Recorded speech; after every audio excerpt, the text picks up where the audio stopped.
साथियों, कैसे हैं आप लोग। तो उम्मीद कर रहा हूं कि आप लोग स्वस्थ होंगे, स्वस्थ रहिए, गर्मी में मस्त रहिए। गर्मी बहुत ज़्यादा पड़ रही है तो गर्मी से बच के रहिए। पानी खूब पीजिए, ग्लूकोन डी पीजिए ताकि आपकी एनर्जी बनी रहे, एनर्जी ज़्यादा लॉस ना हो। पढ़ाई करते रहिए। आज जानते हो 18 तारीख हो चुकी है और 8 दिन बाद आपका एग्जाम है, मतलब 7 दिन आपके पास मौके हैं। 8वें दिन तो एग्जाम है ही 26 को। अगर आपका एग्जाम पड़ता है 27 को पड़ता है तब तो आपको 8 दिन का मौका मिल जाएगा। अगर आपका एग्जाम 26 को पड़ता है तब आपको 7 दिन का ही मौका मिल रहा है। आज हम संडे है, हालांकि ये संडे की रात है।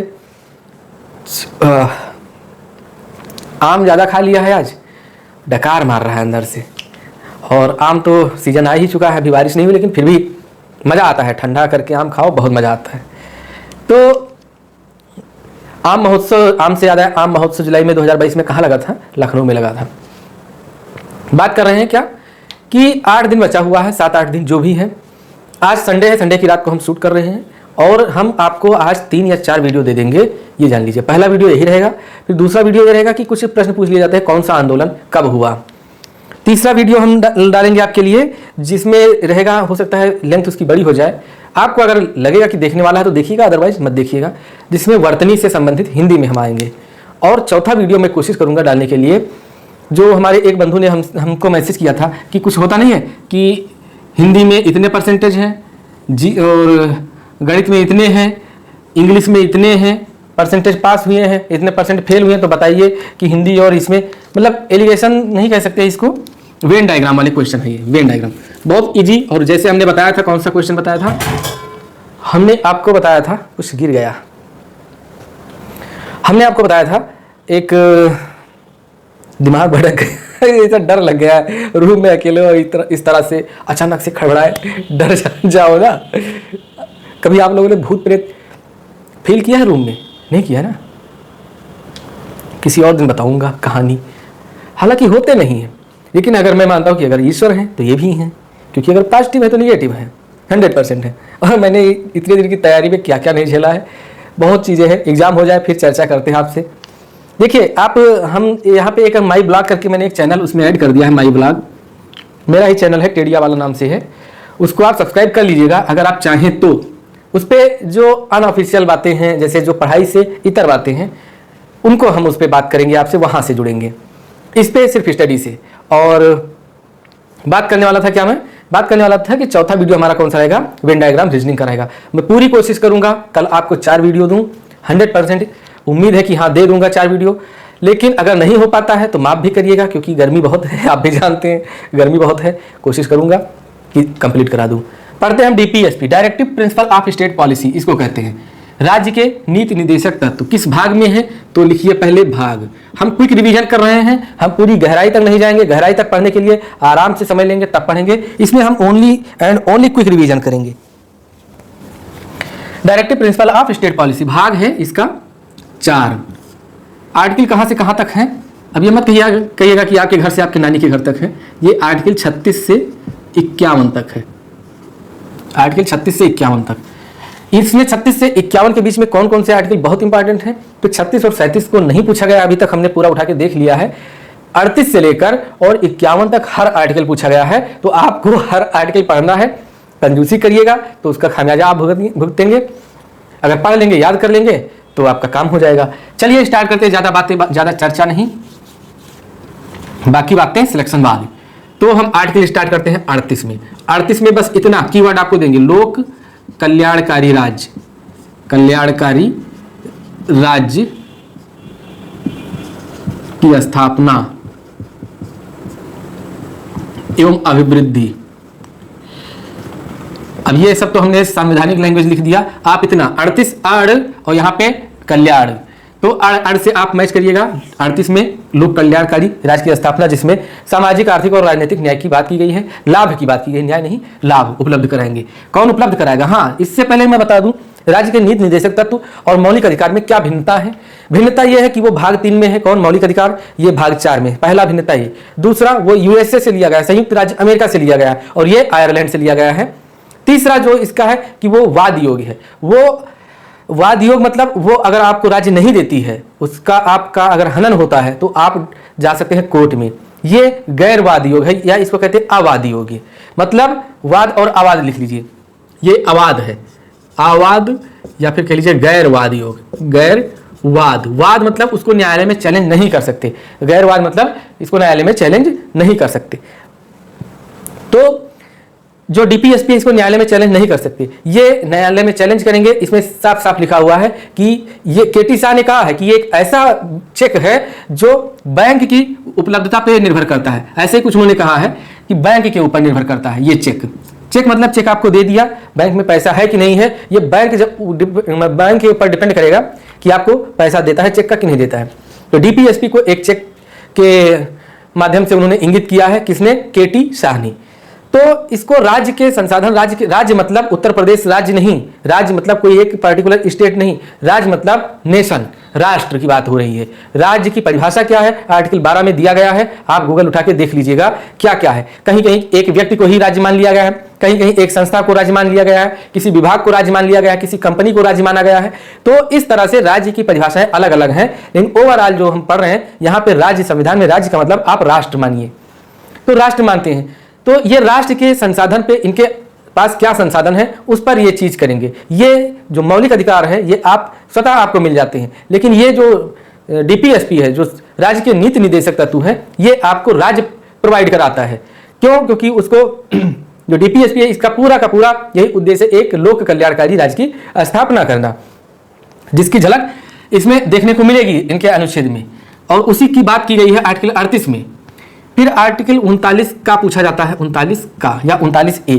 इसमें क्या बात किया गया है? एक प्रश्न बहुत अब पूछा जाता है आपसे, गरीबों के लिए मुफ्त कानूनी सहायता। तो गरीबों के लिए मुफ्त कानूनी सहायता, गरीबों के लिए मुफ्त कानूनी सहायता। मैं बात कर रहा था, बात थोड़ी वहां पे छूट गई कि डीपीएसपी और मौलिक अधिकार में क्या अंतर है। तो डीपीएसपी को चैलेंज कर सकते हैं कोर्ट में, इसको चैलेंज नहीं कर सकते। ये राज्य के संसाधन पर डिपेंड है। मान लो राज्य के पास पैसा नहीं है तो राज्य नहीं देगा आपको ये चीज, और इसके लिए आप न्यायालय में नहीं जा सकते। फिर इनकी प्रकृति सकारात्मक है, किसकी? डीपीएसपी की। डीपीएसपी की प्रकृति जो है, प्रवृत्ति या प्रकृति जो भी कह लीजिए, सकारात्मक है। मौलिक अधिकार की जो है क्या कहते हैं प्रकृति है, वो नकारात्मक है। ये 3-4 पॉइंट आपको याद रखना है। फिर 39 के खा में क्या है? 39 के खा में क्या है? सार्वजनिक धन। सार्वजनिक धन का स्वामित्व तथा नियंत्रण इस प्रकार करना है, मतलब पूरा सर्वोत्तम प्रकार से करना है। तो सार्वजनिक धन का स्वामित्व व नियंत्रण सर्वोत्तम विधि से करना है। मतलब नियंत्रण कौन करेगा? राज्य, राज्य करेगा।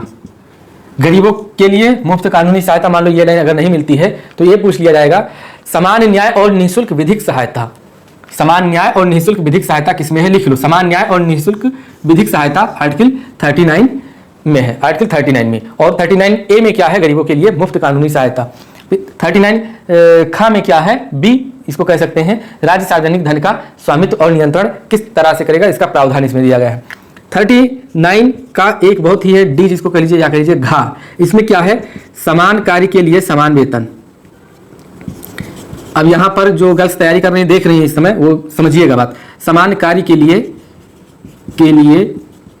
समान वेतन। मतलब आप अगर वीडियो के पोस्ट पे चयनित होती है, अगर नहीं होगी ही 100% होगी, अगर और मगर की कोई बात हम नहीं करेंगे, 100% आपको सिलेक्शन लेना है इसमें।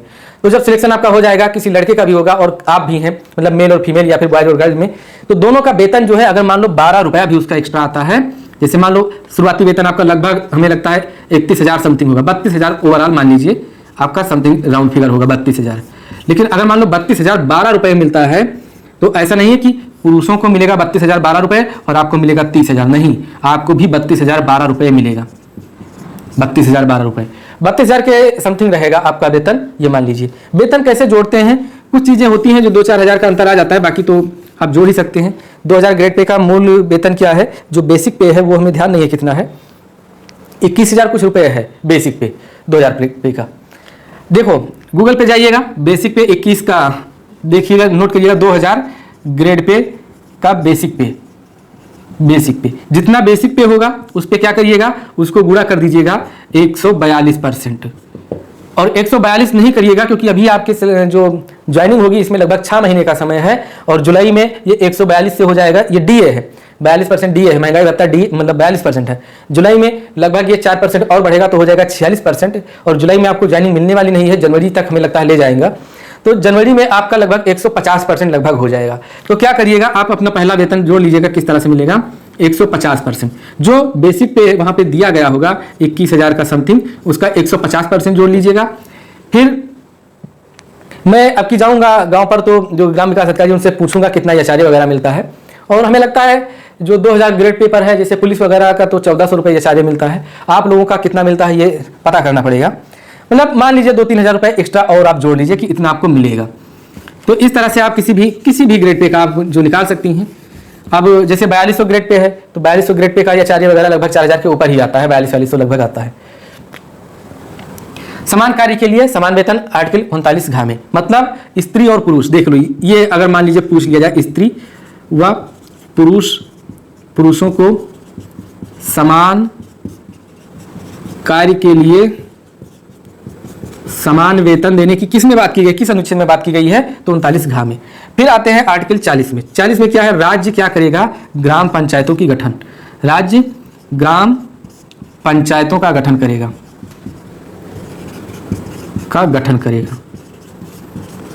देखिए मैं उनसे क्षमा चाहता हूं, और जिनकी मैं इस समय मदद नहीं कर पा रहा हूं, कुछ लोग हैं अब जो हमसे मैसेज कर रहे हैं, कमेंट कर रहे हैं, मुझे जुड़ने में बहुत देर हो गया और अब क्या करें। तो अब वही हम भी आपसे कहना चाहते हैं, अब हम क्या करें। 8 दिन बच्चा है, 8 दिन में हम आपको कौन सी घुट्टी दे देंगे। लेकिन ये जो वीडियो में हुआ, अचानक से प्लान बना, अचानक से हमने स्टार्ट किया। लेकिन इसके बाद हम आएंगे, उत्तर प्रदेश पुलिस की तैयारी कराएंगे। उसके लिए हम प्रॉपर टीम नहीं रखेंगे, लेकिन 2-3 लोगों को ऐसा हम जरूर हायर करेंगे जो लखनऊ के ही होंगे, कपूरथला पे रहने वाले, जिनसे हमारी मुलाकात भी होती रहे, पीडीएफ बनवाने के लिए। मैं आप लोगों को पीडीएफ भी दूंगा और तैयारी में कराऊंगा उत्तर प्रदेश पुलिस की, और बाकायदा भी उसके लिए पर्याप्त समय हमें लगता है नवंबर-दिसंबर में होगा। तब तक के लिए हम पूरा कवर भी कर लेंगे। अब इसमें आपको कितना जान लो, 3 महीने का लगभग 90 दिन का समय मिला और अकेले ही काम करना पड़ा। 90 दिन में हमने बताओ लगभग 100 वीडियो तो लगभग इसी जीएस का कंप्लीट कर दिया है, और 17-18 वीडियो हिंदी का हो गया है, और रीजनिंग का भी 12-13 वीडियो हो गया है। मतलब 125-30 के आसपास वीडियो हमने कंप्लीट कर दिया है। ये जान लीजिए, वीडियो बनाने से ज़्यादा उसको एडिट करने में और अपलोड करने में बड़ा समय लगता है, लेकिन किया हमने कहा था किया। कुछ टॉपिक बचे हुए हैं, वो आप पढ़ लेंगे, और नहीं पढ़ पाएंगे तो भी बता दीजिएगा, मैसेज कर दीजिएगा, हम कहीं ना कहीं से उसका पीडीएफ भिजवा देंगे आपको। पढ़ाई रुकनी नहीं चाहिए। 8 दिन बचा है, अब 8 दिन में सिर्फ आपको रिवीजन करना है। तो राज्य ग्राम पंचायतों का गठन करेगा, आर्टिकल 40 में दिया गया है। फिर आर्टिकल 40 के बाद क्या है, आर्टिकल है 41। 41 में कुछ दशाओं में काम, शिक्षा तथा लोक सहायता पाने के अधिकार को प्राप्त कराने का प्रयास करेगा। कौन, हमारा राज्य। राज्य बस वही राज्य, पार्टिकुलर एक बॉडी को मान लीजिए जिसके अंतर्गत आप आएंगे। अब आप अगर जो क्या कहते हैं नागरिक हैं तो मान लीजिए देश है वो बॉडी, अगर आप कर्मचारी हैं तो मान लीजिए वो संस्था है जहाँ पे आप काम कर रहे हैं। तो इस तरह से आप उसको मान सकते हैं, और आपके मानने से ही नहीं होगा, आप समझने के लिए मान सकते हैं। इसको डिसाइड करेगा संविधान हमारा, और संविधान का आर्टिकल 12 डिसाइड करेगा कि आप जिसमें काम कर रहे हैं आपके लिए कौन सा बॉडी काम करेगा। फिर आर्टिकल 41, फिर पूछ लिया जाता है 42, फिर पूछ लिया जाता है 43, 44, 45, 46, सभी पूछे जाते हैं। 41 में लिखिए कि कुछ दशाओं में काम, शिक्षा और लोक सहायता पाने के अधिकार को राज्य प्रबंध करेगा, मतलब उसके लिए प्रभावी उपबंध करेगा। ये मान लो राज्य प्रावधान करेगा कि आपको कुछ दशाओं में काम मिले, और शिक्षा मिले, और लोक सहायता मिले। ऐसी व्यवस्था कौन करेगा आपके लिए, राज्य करेगा। ये जो भी चीज यहाँ पे डीपीएसपी में देगा आपके लिए देगा, आपको कुछ नहीं करना है, आपको लेना नहीं है, आपको मिलेगा। ये राज्य कोशिश करेगा कि आपको दे। फिर आर्टिकल 42 में क्या बात कही गई है, आर्टिकल 42 में कही गई है राज्य काम की न्याय संगत, और बहुत इंपॉर्टेंट है, महिलाएं ध्यान देकर इसको सुनिएगा। राज्य काम की न्याय संगत और मानवोचित दशाओं का तथा प्रसूति सहायता का उपबंध या प्रावधान करेगा। प्रसूति सहायता, इसको यहां पे आप लिखिए मातृत्व अवकाश। संवैधानिक भाषा में इसको कहा गया है प्रसूति सहायता का प्रावधान करेगा। कौन करेगा, राज्य। इसको इंग्लिश में क्या कहते हैं, मैटरनिटी लीव कहते हैं। प्रेगनेंसी के दौरान जो भी महिला कर्मचारी हैं हमारे राज्य में, हमारे देश में जो भी हैं, कहीं भी काम कर रहे हैं, प्रेगनेंसी के दौरान ये अधिकार दिया गया है, उनका खुद का अधिकार है, मतलब राज्य ये प्रोवाइड कराता है, अधिकार नहीं, राज्य खुद ये प्रोवाइड कराता है कि प्रेगनेंसी के दौरान जिस दिन से वो चाहे तो 6 माह का वो जो मैटरनिटी लीव ले सकती हैं, मतलब प्रसूति सहायता ले सकती हैं, और इसके लिए उनका वेतन भी नहीं कटेगा, बाकायदा वेतन भी आएगा। अगर आपने मान लो जनवरी में ज्वाइन किया है आपने, जैसे मान लो वीडियो की तैयारी आप कर रहे हैं, वीडियो बन गए, वीडियो की ज्वाइनिंग हो जाती है किसमें, अगस्त में रखे, मनहूस महीना कैंसिल हो गया था पिछली बार, सितंबर में ज्वाइनिंग हो गया, शादी हो गई, मान लो कोई है, मान लो कोई गर्ल्स है, प्रेगनेंसी उसकी मान लो कहते हैं स्टार्ट हो गई, वो चाहती है कि वो प्रेग्नेंट है और चाहती है कि हम अप्रैल सितंबर के बाद अप्रैल नहीं, मान लो इसी साल का रखो तब पता चले, मान लो वो दिसंबर से चाहती है कि हम लीव पे आराम करें, क्योंकि डॉक्टर साहब मतलब ये कहते हैं ना कि आप थोड़ा रेस्ट कीजिए, वो चाहती है कि नहीं हम दिसंबर से छुट्टी लेंगे, तो एक दिसंबर से लेकर कब तक, 6 माह तक, तो 31 मई तक उसको छुट्टी मिलेगी मातृत्व अवकाश का। दिसंबर, फिर जनवरी हो गया, फरवरी हो गया, मार्च हो गया, अप्रैल हो गया और मई, 1 2 3 4 5 6, इन 6 माह का उसका 1 पैसा वेतन नहीं कटेगा। कितनी अच्छी बात है। पूरे सर्विस पीरियड में 3 साल उसको चाइल्ड केयर लीव मिलती है महिलाओं को, मतलब बच्चों की जो केयर करने के लिए है। अब चाहे 3 साल करके, अब नियम भी है कि मैक्सिमम एक बार में कितना आप ले सकते हैं, ये भी नियम है, तो चाहे आप 3-3 महीने करके 10 बार आप ले लीजिए, 10 बार क्या 30 साल हो जाएगा 3 महीने में, और टोटल कितना मिलता है, 3 साल का 36 महीने का मिलता है, तो 12 साल तक लगातार आप चाहे हर साल 3 महीने का लीजिए और चाहे 3 साल पर लीजिए, लेकिन अपने सुविधा अनुसार लोग लेते हैं। ये सब सुविधाएं कौन कर रहा है, राज्य कर रहा है महिलाओं के लिए। समझ गए होंगे मातृत्व अवकाश, महिलाएं और समझ गई होंगी और उनको जानकारी भी हो चुकी होगी, क्योंकि जब ज्वाइन करने आते हैं लोग तो पता चलता है, उनको पता ही नहीं चलता है। जैसे हम लोग भी ज्वाइन करने गए थे, पता ही नहीं चलता था सैलरी कब आएगी, बताया नहीं था कि सबसे ज़्यादा जानते हो हम लोग, हमारे अंदर, मैं पर्सनली बात कर रहा हूँ, मेरे अंदर सबसे ज़्यादा उत्सुकता ये थी कि किस तरह से सैलरी का मैसेज आता है, मैं ये देखने के लिए बेताब था। मन में ये भी था कि कभी कभी अकाउंट में कोई पैसे ट्रांसफर करता था, उसका मैसेज नहीं आता था, तो कहीं ऐसा तो नहीं मैसेज ना आए उसका। और जिस दिन फर्स्ट सैलरी मेरी आई है, मैसेज देखा, अरे पूछो ना, लगा कि हाँ 1 महीने हमने काम किया है और उसका हमें मिला है, सैलरी मिला है। और फिर मैंने घर पे नहीं बताया, कहानी में घुसने जा रहा हूँ, एक कहानी का पार्ट है लेकिन मैं बता दूं, मैंने घर पे नहीं बताया, यहाँ से निकला तुरंत बस पे बैठा, बता दिया ऑफिस में, बताया कि मैं जा रहा हूँ घर, मेरी सैलरी आई है, कल की हमें छुट्टी चाहिए। निकला घर और घर गया तो सबसे पहले जितनी ATM से थे, ये जान लो कि फर्स्ट सैलरी हमारी आई थी 50,000 लगभग। अब देखो 1000-2000 के लिए अब राउंड फिगर मैं ले रहा हूँ, 50,000 मतलब ज़्यादा ही है, कम नहीं है। पहली सैलरी हमारी आई थी 50,400 कुछ था, इतनी सैलरी आई थी। अब ATM से निकालने 10-10 हज़ार रुपये लिमिट थी, जो देहात के ATM होते उन पर तो 4 होते, लेकिन बहराइच डिस्ट्रिक्ट में इतनी खुशी थी कि भूल गया मैं कि कब मैंने 5 बार निकाल लिया।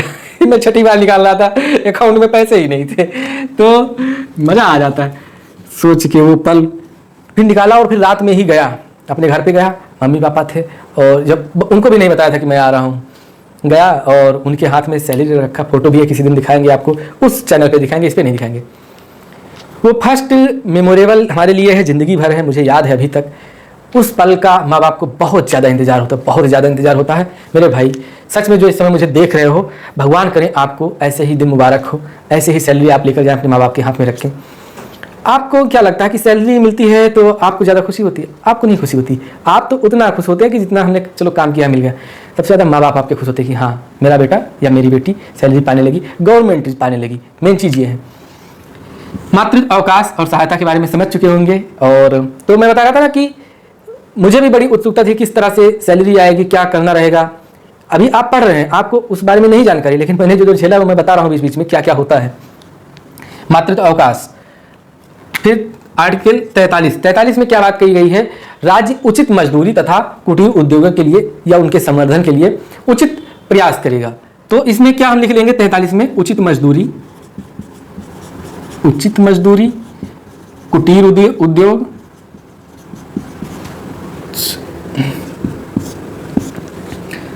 कुटीर उद्योग के लिए समुचित प्रयास करेगा, समुचित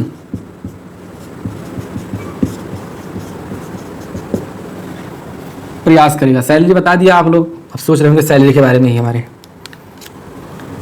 43 का में क्या है, 43 में का में है कि राज्य उद्योगों के प्रबंधन में कर्मकारों की भागीदारी सुनिश्चित करेगा। कर्मकारों, तो ये भी लिख लीजिएगा 43 का में कि राज्य उद्योगों के प्रबंधन में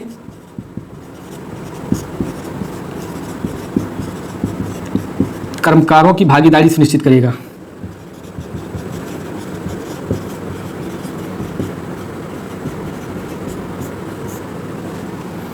सुनिश्चित करेगा।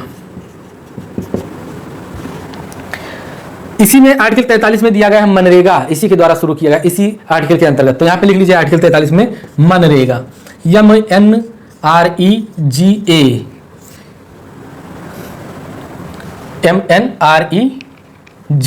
मनरेगा। फिर क्या है, फिर है आर्टिकल 45 में क्या है कि 0 से 6 वर्ष तक के बच्चों का बाल्यकाल जो होता है उसकी देखभाल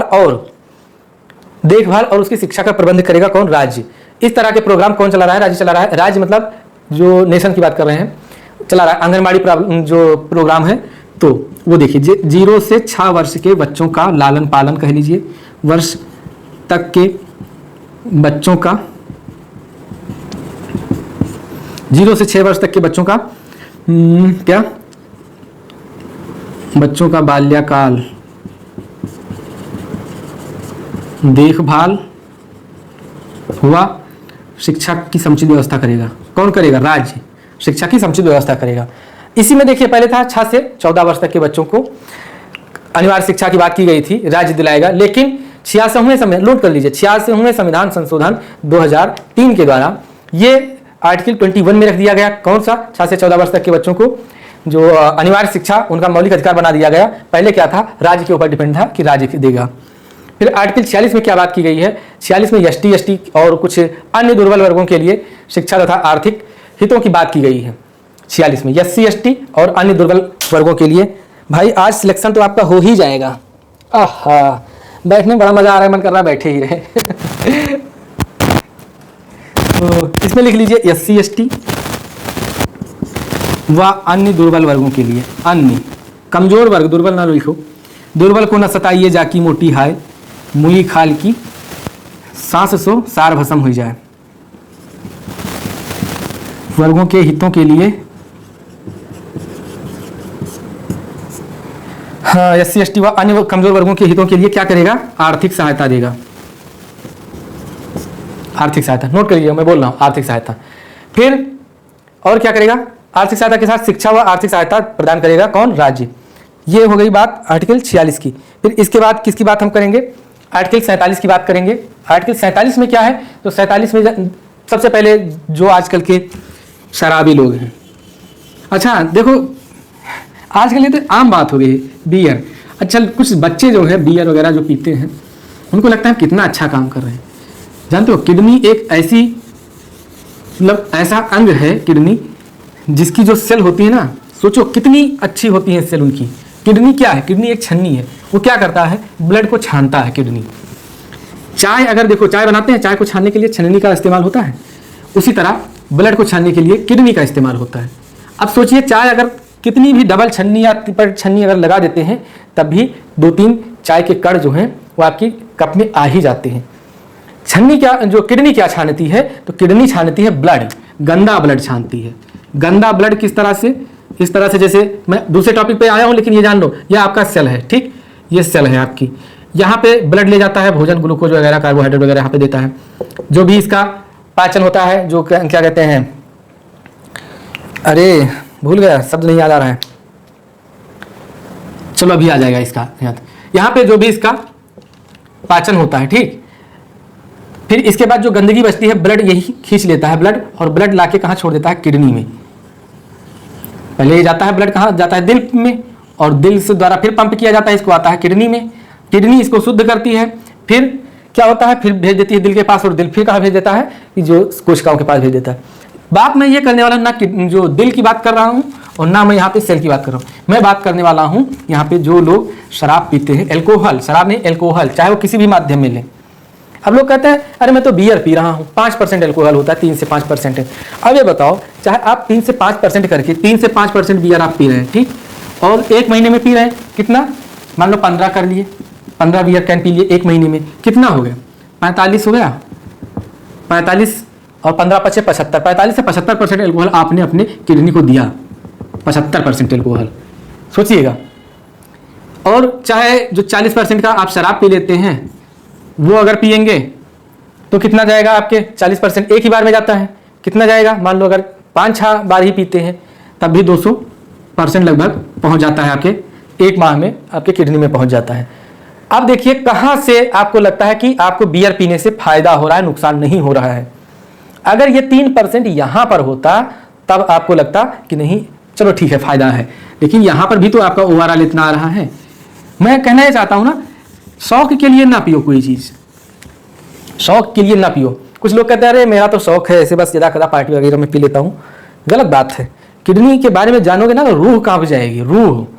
किडनी की सेल्स जो होती है, मैंने पहले ही बताया कि चाय की छन्नी में अगर चाय छानते हैं, चाहे जितना अच्छा रेस्टोरेंट हो, चाहे जितना अच्छा कुक हो, चाय की छन्नी से चाय छानता है, फिर चाय के नीचे देखिएगा चाय के कण कुछ आ जाते हैं कप में। किडनी एक ऐसा है, अगर आप टॉयलेट जाते होंगे, जो किडनी, ये हम क्या बना रहे हैं, किडनी सीएम के बीच के आकार का होता है, इस तरह से कुछ होता है किडनी, किडनी ठीक इस तरह से मान लो लगभग रफली डायग्राम। ये किडनी में ब्लड फिल्टर करता है किडनी हमारा। एक कण ब्लड निकलता है आपके यूरिन में, सोचिए कितनी जबरदस्त इसके अंदर की सेल्स होगी, कितना जबरदस्त इसमें यूरिन फॉर्मेशन होता होगा, यूरिया फॉर्मेशन, कि ब्लड को छान करके ब्लड का कलर तक नहीं आता है कि 1%, एक कण 0.000% उसमें आपके यूरिन, मतलब जो टॉयलेट आप करते हैं यूरिन में, उसमें ब्लड आता हो। अगर ब्लड आ जाता है जान लो जिंदगी खतरे में है, किडनी आपकी खराब हो गई। इसीलिए कहते हैं, और इसकी जो छन्नी होती है ना, छन्नी की जो इसकी सेल्स होती है, नेफ्रॉन जिनको बोलते हैं, ये एक बार अगर डिस्ट्रॉय हो जाती है जिंदगी में कभी बनती नहीं है। बिल्कुल उसी तरह की जैसे आपके चाय की छन्नी है और वो अगर एक बार जल जाती है तो क्या होता है, प्लास्टिक ही होता है, जल जाता है तो वहां पे उतना छेद हो जाता है और वो कभी रिकवर नहीं होता है। ठीक उसी तरह से इसीलिए अल्कोहल का प्रयोग नहीं करना चाहिए। अब आते हैं हम इसकी बात चर्चा क्यों लाए यहाँ पर, क्योंकि हम आर्टिकल पढ़ने वाले हैं, आर्टिकल 47 में बात क्या किया गया है? 47 में मद्य निषेध की बात की गई है। आर्टिकल 47 में क्या बात की गई है? मद्य निषेध, कि राज्य ये उपबंध करेगा कि जो मदिरापान है ज़्यादा मतलब ना किया जाए लोगों के। मदिरापान फिर ठीक है, जानते हो अगर आप शुद्ध शराब पी रहे हैं तो फिर कुछ चलाऊं है, लेकिन लोग क्या करते हैं डायरेक्ट एल्कोहल ही लेते जा रहे हैं। यहाँ तक कि केसेस जाते हैं, हम लोग फोरेंसिक में जानते हैं, सुनते हैं केसेस जाते हैं, जैसे कोई भी शराब की जांच वगैरह होती है, केमिस्ट्री में आता है ये केस कि इसमें कितने % एल्कोहल है, कि यूरिया मिलाएगा, कि मेथाइल एल्कोहल है, कि एथिल एल्कोहल है, सारी चीज़ें की जाँच होती है वहाँ पर, एक से एक मशीन लगी हुई है। तो होता यह है ना कि मेथाइल अल्कोहल पिला दिया जाता है, लोग अंधे हो जाते हैं। ये प्रश्न भी पूछा जाता है कि कौन सी शराब पीने से लोग अंधे हो जाते हैं, तो मेथिल अल्कोहल, इसको मेथाइल अल्कोहल भी कहते हैं। और एक प्रश्न ये पूछा जाता है, हाँ प्रश्न क्या पूछा जाता है? मद्य निषेध। हाँ मद्य निषेध पूछा जाता है कि मद्य निषेध किस मतलब संविधान के किस उसमें दिया गया, अनुच्छेद में दिया गया, तो अनुच्छेद 47 में दिया गया है। इसके साथ ही साथ डायरेक्ट एल्कोहल पी लेते हैं लोग ताकि नशा दें, कुछ लोग हैं। तो इसमें और एक चीज़ कही गई है कि आप क्या, कि आपका पोषण जो है वो उसका स्तर अच्छा रहे, मतलब आपका पोषाहार जो है वो उत्तम रहे, जीवन स्तर आपका ऊंचा रहे, लोक स्वास्थ्य सुधारने के लिए जो भी सरकार कदम उठाना चाहेगी उठाएगी। साथ ही साथ आप स्वास्थ्यवर्धक चीज़ें जो आती हैं, जैसे प्रोटीन एक्स कह दिया, इंडोरामास वगैरह हो गया, बॉडी बिल्डिंग जो मटेरियल होती हैं, ये सब प्रतिबंधित हैं। जो लोक स्वास्थ्य की उससे अगर ये मानक पे नहीं उतर रही तो ये प्रतिबंधित हैं, इनको यूज करना हानिकारक है। राज्य इसकी पूरी व्यवस्था करता है और टीम गठित हुई मतलब करता है राज्य की, इसकी जांच किया जाए कहाँ कहाँ पर ऐसी चीज़ें मिल रही हैं। लोग हमने देखा है कपूरथला में कुछ ऐसे लोग थे जिनको लत लग गई नशे की, यहाँ मतलब लोकल के ही जो कबाड़ी सवाड़ी लोग रहते हैं, कि सफ़ेदा जो वाइटनर जो आता है ना, सफ़ेदा कहते हैं उसको सूंघते रहते हैं, पता नहीं उसमें कौन सा नशा उनको मिलता है। तो इस तरह से आप गलत प्रवृत्ति की तरफ ना जाएं, इसलिए इसमें क्या बात कही गई है? आर्टिकल 47 में बात कही गई है मद्य निषेध। राज्य व्यवस्था करेगा कि मद्य निषेध ना हो, राज्य व्यवस्था करेगा पोषण स्तर में सुधार। पोषण मतलब आप किस तरह का भोजन ले रहे हैं उसका जो स्तर है उच्च होना चाहिए, पोषण स्तर में सुधार या उच्च पोषण स्तर लिख लीजिए। फिर और क्या बात करेगा? और बात करेगा आपका जीवन स्तर उच्च हो, जीवन स्तर उच्च हो। जीवन स्तर किस तरह से उच्च होगा? जब आपका पोषण स्तर उच्च होगा, आपका स्वास्थ्य स्तर उच्च होगा। लोक स्वास्थ्य की व्यवस्था भी की गई है, जीवन स्तर हाई होना चाहिए, लोक स्वास्थ्य की बात की गई है इसमें। तो आर्टिकल पूछ लिया जाएगा किसमें, लोक स्वास्थ्य की बात किस आर्टिकल में की गई है, आर्टिकल 47 में। फिर हम आते हैं आर्टिकल 48, 49, 49, 50, 51, 3-4 आर्टिकल बच्चे हैं, इनको हम खटाक से पढ़ लेते हैं। खटाक से मतलब जल्दी से। आर्टिकल 48 में, आर्टिकल 48 में क्या कहा गया है, कृषि एवं पशुपालन को आधुनिक वैज्ञानिक ढंग से संपादित करने के लिए कहा गया है। या मतलब आप ऐसे समझ लीजिए, जो कृषि पुराने पैटर्न पे होती है, कृषि व पशुपालन को आधुनिक वैज्ञानिक तरीके से संगठित करने की बात कही गई है, संगठित करने की बात की गई है इसमें। और क्या कहा गया है 48 में, 48 में एक बात और कही गई है। कौन सी बात कही गई है, दुधारू पशु, बछड़े और वाहक पशु, इनकी हत्या प्रतिबंधित है। गाय, गाय की साफ साफ लिखा हुआ, गाय, बछड़े, दुधारू पशु और वाहक पशु। वाहक पशु कौन होते हैं जानते हो, सीधा सीधा मतलब ये रखिए, वाहक पशु उसे कहते हैं जैसे सांड हो गया, जो प्रजनन के लिए इस्तेमाल किए जाते हैं उनको कहते हैं वाहक पशु। तो सांड की हत्या भी प्रतिबंधित है, भी जान लीजिए। तो इसकी प्रतिबंधित, इनकी हत्याएं प्रतिबंधित किया, इनका वध प्रतिषेध है, और इस पर राज्य मतलब सरकार अपने हिसाब से कानून बना सकता है। प्रश्न आपसे पूछ लिया जाता है गौ हत्या प्रतिबंधित है, ऐसा किस आर्टिकल में प्रतिबिंबित होता है, तो आर्टिकल कौन सा आर्टिकल है 48। फिर 48 का में एक दिया जाता है, 48 का कि वन पर्यावरण और वन पर्यावरण संरक्षण,